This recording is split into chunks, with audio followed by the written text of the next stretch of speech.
news that's short, sharp and shrewd. Are you talking about the podcast or me? Both. Backhanded compliment. This is Up Late with Ben Harvey. Welcome back. It's D-Day. This is the worst Monday in the history of Mondays. I had to shave for the first time in 6 weeks because we've foolishly decided to do another season of this show. It's the first day back at school, which is probably going to be the greatest super spreader event since the Ruby Princess passengers got off the boat in Sydney last year. And anti-vaxxers are hitting fever pitch lunacy because starting today, they can't go anywhere without proof that they've had the jab. Welcome back indeed. Could you think of a worse way to endear people to your cause than stopping traffic on the Mitchell Freeway in peak hour on the first day of school?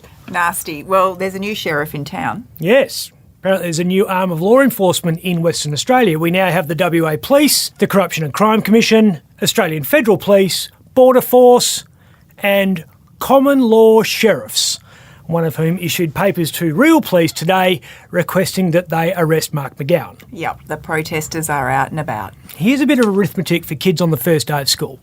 WA's population is 2.68-ish million people. The Department of Education says there are about 410,000 school kids kindy through to year 10, all spitting COVID at each other as we speak. So roughly speaking, 2.2 million West Aussies over the age of 16. Probably less because we haven't counted babies and toddlers. We know that more than 97% of West Australians over 16 have had at least one jab, so 3% haven't. So there's fewer than 70,000 unvaxxed people out there in the whole state. Probably only 50 or 60,000 in Perth. That's pretty incredible. Not many to go. Yeah, I wonder how many of those hardcore anti-vaxxers actually ended up getting the jab, unwillingly, but they're probably protesting against the mandate. Well, they had a small win today. McGowan has backflipped on swimming pools. Oh, he's got to hold it. He's moving a little too fast. Oh, he punched through. On January 16, the government said the unvaxxed would be banned from public pools effective January 31. It's now emerged the Health Department quietly scrapped that rule on January 29. Why would they do that?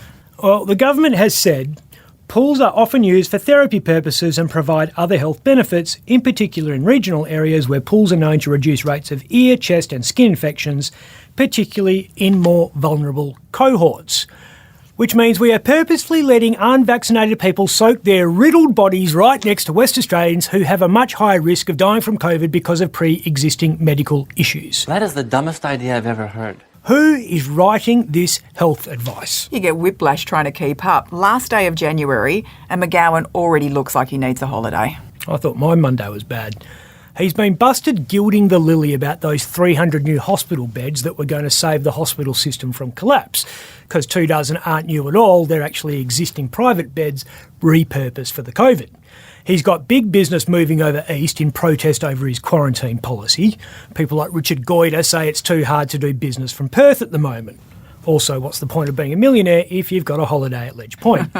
And on top of all that, McGowan woke up this morning to discover COVID's about to go through the mining industry like herpes at Leavers Week. And you were just telling me there's more bad news ahead for McGowan. Sorry, Mark, but your week is about to get worse. There's a new book coming out on Thursday that's going to make the Premier sweat.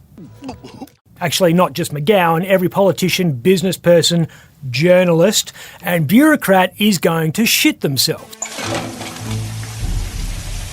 Oh no. Who wrote it? This guy.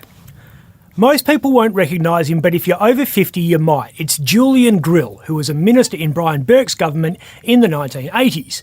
He's a former Labor Party right faction powerbroker who knows where the bodies are buried. And in his new book, he doesn't just tell everyone where the graves are, he reveals who put them in the ground. Geez, we haven't heard from Burke and Grill in a while. Trip down memory lane. They owned the front page when the Corruption and Crime Commission went after their lobbying business in the mid-2000s. The CCC bugged their phones and their houses. They put a surveillance camera in a light post outside Julian's home to see who he was meeting and at what time of day. And what they discovered rocked the state, because it turned out that Brian and Julian were very good at getting public servants and politicians to do their bidding. So good, in fact, that Alan Carpenter had to sack a fair chunk of his front bench. 10 years before that, Grill was in the headlines for an even bigger one, the WA Inc. Royal Commission. Since all that, he and Brian have gone to ground. Turns out Julian spent his quiet time getting a lot of shit off his liver and into a 600-page book. Who's in it? Everyone. You've obviously had an advance copy. Should some people be very worried? Let me put it this way. I get on pretty well with these two blokes, but that didn't stop Grill from publishing a confidential email that I sent to him a few years ago. I thought we were friends. Now, if he does that to me, imagine what he's going to do to his enemies, of which there are many. Mark McGowan will be worried because guess who he sought political advice from when he arrived in WA as a young Navy lawyer in the 1990s?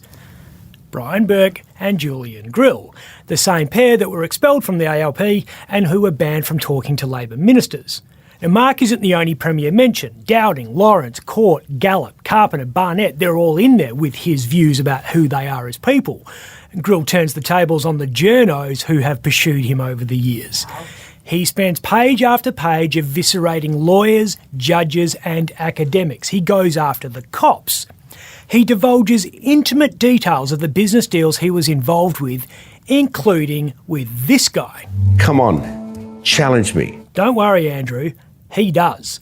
Grill reckons he played a critical role in FMG becoming the third force in iron ore. He and Brian used their lobbying power to get the train on the tracks, he says. And he's publishing the confidential emails, he says, proves it. People in Canberra on both sides are going to squirm when they read this book, especially this guy. Those leadership aspirations might take a dent there, Bill. Even St Ben Wyatt, another Labor politician who kissed the ring when nobody was looking, comes in for a bit of a beating. Who cops the most flack? Former Attorney General Jim McGuinty, who's been a factional enemy of Burke and Grill for decades and who created the Triple C. Grill doesn't miss him on any page. And Brigadier Michael Silverstone, who was running the Triple C during the lobbyist inquiry but was in the Navy before he became a corruption buster.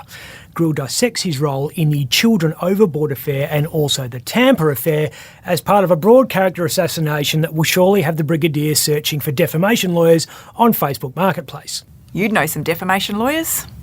I haven't been sued all year. One show down in season 2 of Up Late, 170 to go. Oh shit, here we go again. If you'd like to watch Up Late with me, Ben Harvey, search for The West Australian on YouTube.